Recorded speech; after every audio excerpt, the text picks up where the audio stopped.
Students, हम बात कर रहे थे लर्निंग स्ट्रेटजीज़ के बारे में। कल हमने first learning strategy cooperative learning के बारे में पढ़ा था। आज हम नेक्स्ट जो लर्निंग स्ट्रेटजी है उसके बारे में पढ़ेंगे। लर्निंग स्ट्रेटजीज़ के बारे में इस बात को अपने माइंड में क्लियर रखना कि एग्ज़ामिनर इसमें दोनों ये भी आपसे क्वेश्चन पुट कर सकता है कि कोई दो लर्निंग स्ट्रेटजीज़ को एक्सप्लेन करें, या 8 नंबर के हिसाब से दो लर्निंग स्ट्रेटजीज़ आपको दे सकता है। तो फर्स्ट यूनिट में आपके हर एक पॉइंट किसको कितने मार्क्स के अकॉर्डिंगली एग्जामिनर पूछेगा, मैं आपको क्लियर करता रहूँगा। तो जो लर्निंग स्ट्रेटजीज़ हैं 4 मार्क्स में इंडिविजुअली एक पूछ सकता है, 16 मार्क्स के लिए 8 मार्क्स करके दो भी लर्निंग स्ट्रेटजी पूछ सकता है। तो लर्निंग स्ट्रेटजी में आपने इस बात को ध्यान रखना है कि जब आप उसको करें आप उसका मीनिंग क्लियर करें। मीनिंग ऑफ लर्निंग स्ट्रेटजीज़ क्या है पहले ये बात बताएं, उसके बाद वो लर्निंग स्ट्रेटजीज़ कितनी हैं उन 4 के बारे में ब्रीफ में बताएं। फिर उसके बाद जिस लर्निंग स्ट्रेटजीज़ के बारे में पूछा गया है आप उसको अच्छे से डिफाइन करें विद मीनिंग, उसके क्या बेनिफिट्स हैं for the students, for the teacher, और उसकी क्या लिमिटेशंस हैं। इस वे में आप इसको 8 मार्क्स के लिए कवर कर सकते हैं। तो बात शुरू करते हैं। आज की जो हमारी नई लर्निंग स्ट्रेटजीज़ है वो है पीर tutoring.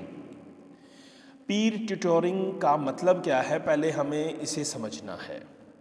Meaning of Pir tutoring, Pir tutoring 2 word से मिलकर बना है। पीर मैंने होता है सम आयु या सेम एज ग्रुप, और ट्यूटोरिंग का मतलब होता है शिक्षण, अनुशिक्षण। इसको हम हिंदी में अनुशिक्षण, सम अनुशिक्षण भी कह सकते हैं, या यूं कहें कि सहयोगी अनुशिक्षण भी कह सकते हैं, समकक्षी शिक्षण भी कह सकते हैं। बात है लर्निंग की।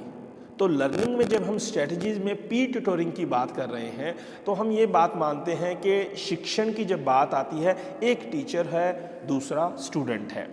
टीचर और स्टूडेंट के बीच में जो उनका डिफरेंस है, एज डिफरेंस है, एक्सपीरियंस डिफरेंस है, लाइफ एक्सपीरियंस डिफरेंस है, वो काफ़ी ज़्यादा होता है। कई बार हमें वो बात टीचर से नहीं समझ आ पाती जो हमें अपने एज ग्रुप में फ्रेंड सर्कल से समझ आ जाती है। तो इस जो पीर ट्यूटोरिंग में कंसेप्ट आता है, इसके समकक्षी या अनुशिक्षण या पीर ट्यूटोरिंग क्यों कहा गया है, तो इसके मीनिंग को हम क्लियर करते हैं। इसमें मैं जस्ट मीनिंग को क्लियर करूंगा, उसके बाद इसकी डेफिनेशन की बात करेंगे। पीर ट्यूटोरिंग में क्या है कि एक ग्रुप है, उस ग्रुप में सेम एज ग्रुप के बच्चे होते हैं। तो सेम एज ग्रुप में एक बच्चा जब अपने सहयोगी दूसरे स्टूडेंट से, अब या यूं कहें कि 2 या 3 बच्चों का एक समूह है, समूह कह सकते हैं, या क्लास में एक दोस्तों के फ्रेंड सर्कल ग्रुप बने होते हैं। तो उसमें टीचर मान लीजिए पढ़ा देते हैं, पढ़ाने के बाद कई बार एक बच्चे को बात क्लियर नहीं होती है, तो वो अपने दोस्त से कहता है कि मुझे ये सम या कोई कॉन्सेप्ट है वो क्लियर नहीं हुआ, तुम मुझे करवा दो। तो उसका जो दोस्त है वो उसको करवा देता है। अब जो दूसरा जिसने करना था उसको टीचर के द्वारा समझाने पर वो बात क्लियर नहीं हुई थी, पर जब उसके दोस्त ने उसको वो चीज़ समझाई, करवाई, वो उसको समझ आ गई। तो समकक्षी शिक्षण या अनुशिक्षण एक ऐसी ही शिक्षण प्रणाली है या अधिगम प्रक्रिया है जिसमें हम अपनी सेम एज के फ्रेंड सर्कल में एक दूसरे के सहयोग से सीखते हैं। अब आपको लगेगा कल हम बात कर रहे थे वो भी ये था, ये भी ये है। तो ये जो वर्ड्स हैं, चाहे वो हम कहें कोऑपरेटिव लर्निंग क्या है, कोऑपरेटिव में सहयोग की बात थी, सहकारिता की बात थी, एक दूसरे, उसमें ज़रूरी नहीं कि सेम एज ग्रुप भी हों। उसमें ये हो सकता है कि हम आपस में एक ग्रुप बनाया हुआ है, ग्रुप में बड़ी एज के बच्चे भी हो सकते हैं, छोटे एज के बच्चे भी हो सकते हैं। उसमें तो एक सहयोग की भावना की बात थी कि सभी मिलकर कैसे करें। यहाँ पे जब हम समकक्षी या पीर ट्यूटोरिंग की सिर्फ बात करते हैं तो इसकी एक कैरेक्टरिस्टिक्स ये होती है, इसमें सेम एज ग्रुप के बच्चे होते हैं, एक कक्षा सेम क्लास के बच्चे हो सकते हैं। जैसे कई बार क्या होता है कि टीचर क्लास में कोई कॉन्सेप्ट करवाने के बाद, मान लीजिए हम देखते हैं कि मैथमेटिक्स की क्लास है, टीचर ने 2-3 सम करवा दिए। अब वो बाकी जो क्वेश्चंस बचते हैं, टीचर्स ये कहते हैं कि आप सभी मिलकर ग्रुप बना लें और आपस में करने की कोशिश करें। मान लीजिए क्लास में 30 स्टूडेंट्स हैं, 30 में उनके 4-4 बच्चों के या 3-3 बच्चों के ग्रुप बना दिए जाते हैं। तो वो ग्रुप में इस बात का ध्यान रखा जाता है कि सभी ग्रुप में एक दूसरे से बच्चे मिलकर सीखने और समझने की कोशिश करते हैं। अब एक ग्रुप है, उसमें मान लीजिए एक को वो बात कॉन्सेप्ट क्लियर हो गया है, ग्रुप में 2 और या 3 और स्टूडेंट हैं, कुछ बात उनको क्लियर है बट कुछ उनकी बातें सस्पेंस में हैं। तो वहाँ पर जब वो आपस में मिलजुल कर करेंगे तो वो जो दूसरा एक विद्यार्थी जिसको वो बात क्लियर है तो दूसरे विद्यार्थी को क्लियर कर सकता है, समझा सकता है, बता सकता है कि इसको हम इस वे से भी कर सकते हैं या इसको इस वे से किया गया है। तो वहाँ पर जब हम एक दूसरे की सहायता करते हुए एक बड़े के द्वारा छोटे की या एक छोटे बच्चे ने साथ वाले से मिलकर सीखा है, वो भी अपने आप में शिक्षण की प्रक्रिया को, अधिगम की प्रक्रिया को पूरा करता है। तो पीयर ट्यूटोरिंग में सेम एज ग्रुप के बच्चे एक दूसरे की हेल्प से उस काम को करना सीखते हैं। काम कह सकते हैं, कॉन्सेप्ट कह सकते हैं, कुछ भी वर्ड लिया जा सकता है जिसमें हम कुछ ना कुछ सीख कर गेन करते हैं और अपने व्यवहार में बदलाव करते हैं। तो इसी को डेफिनेशन में बांधते हुए अलग अलग साइकोलॉजिस्ट ने या यूँ कहें कि सेंट आर.एल. थॉमस ने इसको डिफ़ाइन करते हुए कुछ कहने की कोशिश की है। उन्होंने कहा है कि ये एक ऐसी प्रक्रिया है जिसमें योग्य न्यूनतम प्रशिक्षण और अध्यापक के मार्गदर्शन में समान स्तर वाले एक या एक से अधिक विद्यार्थियों को किसी कौशल या अवधारणा में मदद करते हैं। अब जब थॉमस ने इसकी डेफिनेशन दी है तो उन्होंने कहा ये एक ऐसा प्रोसेस है, प्रक्रिया है जिसमें योग्य न्यूनतम प्रशिक्षण और अध्यापक के मार्गदर्शन। अब जब ये ग्रुप बनेगा, पीयर ट्यूटोरिंग का ग्रुप बनेगा, तो किसी न किसी योग्य प्रशिक्षित व्यक्ति की आवश्यकता है या एक शिक्षक की आवश्यकता है, तभी वो ग्रुप आगे सही ढंग से उस काम को कर पाएगा। अब मैंने जैसे कि एग्जाम्पल के तौर पर बताया कि स्कूल में क्लास में एक टीचर के द्वारा सम करवा दिया जाता है, उसके बाद वो ग्रुप बनाए जाते हैं और उनको ये कहा जाता है कि ठीक है बेटे आप इस बच्चे को भी करवा देना, या मतलब एक को समझ नहीं आया तो आप इसको भी समझा दो। ऐसा नहीं है कि टीचर नहीं समझा सकता, टीचर उस चीज़ को 2 बार भी करवा सकता है, 4 बार भी करवा सकता है, पर कई बार ऐसा होता है कि बच्चे उस चीज़ को नहीं कैच कर पाता, टीचर जिस व्यू से उसे करवाने की कोशिश करता है। पर वही बच्चे जब अपने उस समान आयु के बच्चों के ग्रुप में बैठकर करते हैं तो उसको ज़्यादा अच्छे से पूरा कर लेते हैं। तो इस मेथड का या इस टेक्निक का पर्पज़ ये है कि हमें समझना और सीखना है, उसके लिए टेक्निक कोई भी हो सकती है। तो इसमें थॉमस ने इसी बात को क्लियर किया कि जिसमें योग्य न्यूनतम प्रशिक्षण अध्यापक के मार्गदर्शन में समान स्तर वाले एक या एक से अधिक बच्चे। अब समान स्तर से यहाँ पे क्या मतलब था, जो ग्रुप बनाया गया है उसमें अलग अलग कौशल युक्त बच्चे होते हैं। कुछ की जो IQ लेवल है ज़्यादा अच्छा होता है, कुछ एवरेज बेस्ड होते हैं, कुछ बिलो बच्चे होते हैं। तो यहाँ पर जब ग्रुप बनाया जाएगा तो इस बात को ध्यान रखा जाएगा कि उसमें सेम स्तर के बच्चे रखे जाए। एक बच्चा ऐसा हो जो उनको टैकल कर पाए, उनको वो चीज़ समझाने के योग्य हो। अगर हम मान लीजिए सभी ऐसे, अब ग्रुप बनाया गया है, ग्रुप की विशेषता क्या होगी कि जिसमें उस ग्रुप में अगर 4 स्टूडेंट हैं, उन 4 में से एक को वो चीज़ आनी चाहिए, तभी वो बाकी 3 को भी, 3 में से कुछ को 50% आती है, कुछ को 70% आती है, कुछ को बिल्कुल 10% तक आती है। तो वो जो बच्चे हैं जब आपस में मिलजुल कर काम कर रहे हैं तो वो उसके एक दूसरे के सहयोग से उसको 100% तक अचीव कर पाएँ, सीख पाएँ। और अगर हम ग्रुप बनाते हुए इस बात का ध्यान नहीं रखते और मान लीजिए 3 या 4 स्टूडेंट हैं और चारों इस कैटेगरी के हैं कि उनको वो चीज़ पूरी तरह से आती नहीं है, 50% उन्होंने समझ पाए हैं, तो वहाँ पर वो जो कमी है वो चारों की सेम बनी रहेगी। तो वो हमारे जो उसको बनाने का पर्पज़ था, सीखने के लिए हमने जो ऑब्जेक्टिव क्रिएट किए था, वो फुलफ़िल नहीं हो पाएगा। तो समकक्षी या पीयर ट्यूटोरिंग की या सहयोगी अनुशिक्षण की अगर बात करें तो इसका पर्पज़ है कि विद्यार्थी आपस में अपने जो फ्रेंड सर्कल है, मित्र व्यवहार है, उसमें एक दूसरे के सहयोग से उस चीज़ को सीख कर समझ पाएँ। इसमें इन्होंने यही बात आगे क्लियर की, अध्यापक समान स्तर वाले एक या एक से अधिक विद्यार्थियों को किसी कौशल या अवधारणा में मदद करता है। कौशल और अवधारणा से हम इस बात को समझ पा रहे हैं। नेक्स्ट बात करते हैं इसके ऑब्जेक्टिव्स क्या हैं, इसके क्या उद्देश्य हैं। सबसे पहले है विद्यार्थी को आत्मनिर्भर से सोचने और कार्य करने के योग्य बनाना।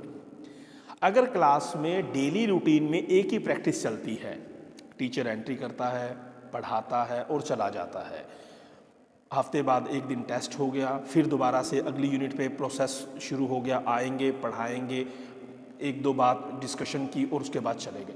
उसकी बजाय अगर टीचर अपनी क्लासरूम में थोड़ी सी मॉडिफिकेशन करता है, थोड़ा सा किसी नई टेक्निक को यूज़ करता है, बच्चों के साथ जो डिस्कशन होती है उसमें अलग अलग तरह की व्यू रचनाएं तैयार की जाती हैं, उसके हिसाब से बच्चों को पढ़ाने समझाने की कोशिश की जाती है, बच्चों के व्यूज़ लिए जाते हैं, उनके नए ग्रुप क्रिएट किए जाते हैं, उनको सीखने के लिए अलग अलग तरह के परिस्थितियाँ और वातावरण प्रदान किया जाता है, तो सीखने वाले बच्चों के मन में एक पॉजिटिव एटीट्यूड क्रिएट होता है सीखने के प्रति, और वो जो सीखना चाहते हैं वो और ज़्यादा बेहतर ढंग से सीख पाते हैं।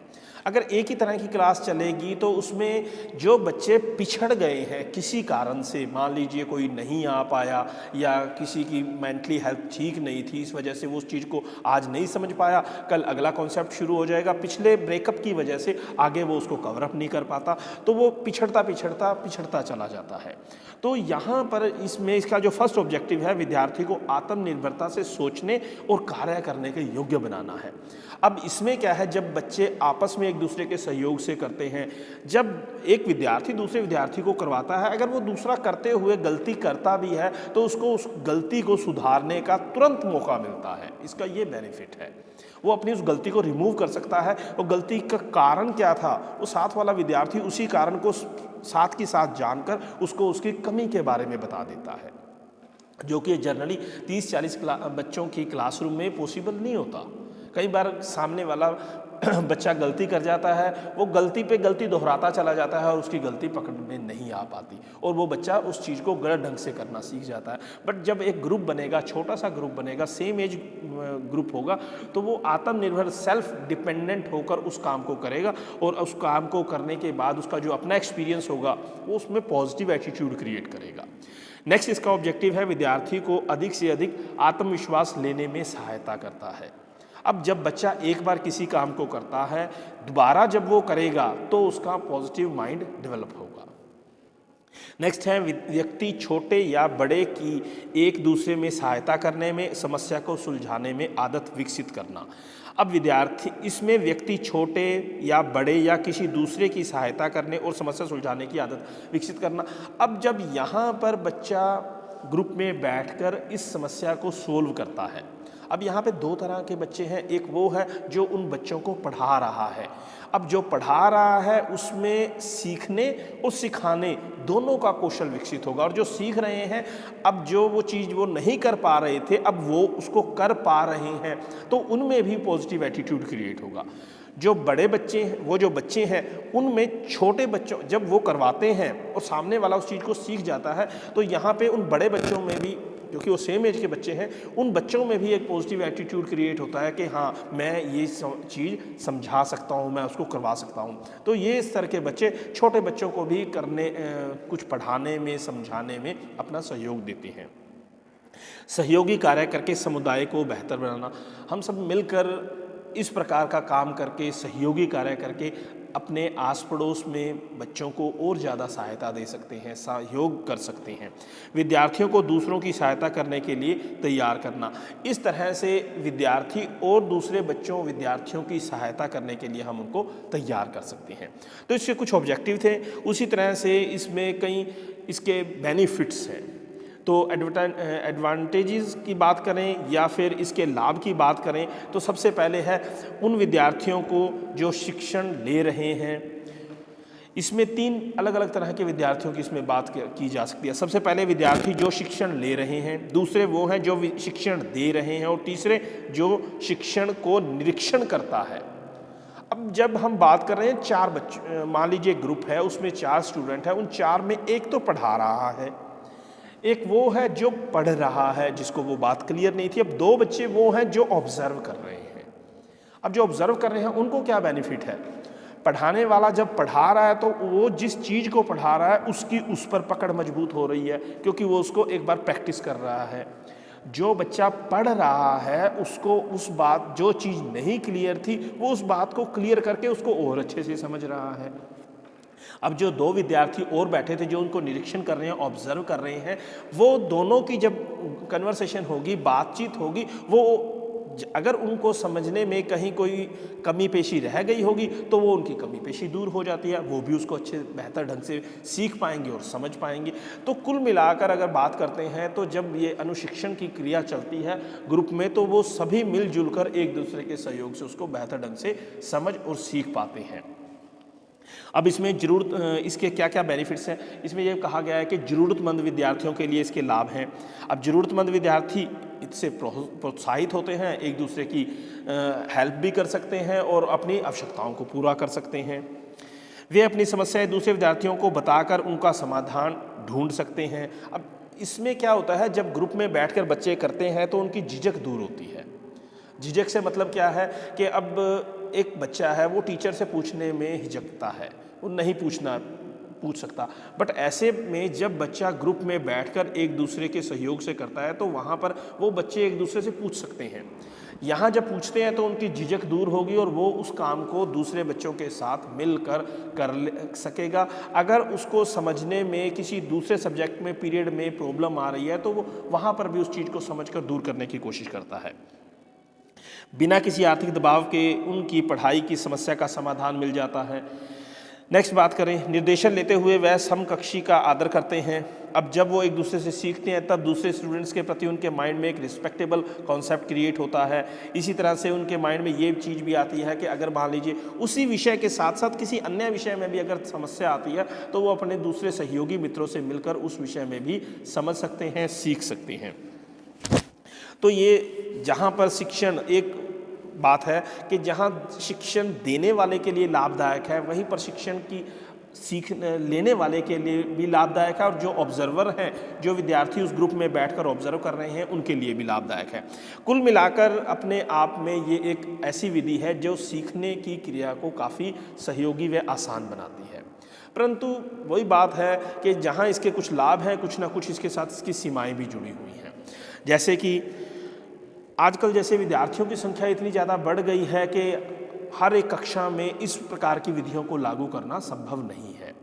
विद्यार्थियों की संख्या के साथ बात आती है कि जैसे मैंने यहाँ पे बात की है 4 बच्चों के ग्रुप की, परंतु आजकल की देखा जाए कि क्लास में इतने ज़्यादा विद्यार्थी होते हैं, एक क्लास में 50 से 60 विद्यार्थी हैं। अगर यही ग्रुप 4 के बजाय 8 या 10 पे डाइवर्ट हो जाता है तो इसमें वो चीज़, वो अनुशासन नहीं रहता जिस पर्पज़ के लिए हमने इसको बनाया था, तो वो चीज़ भंग हो जाती है।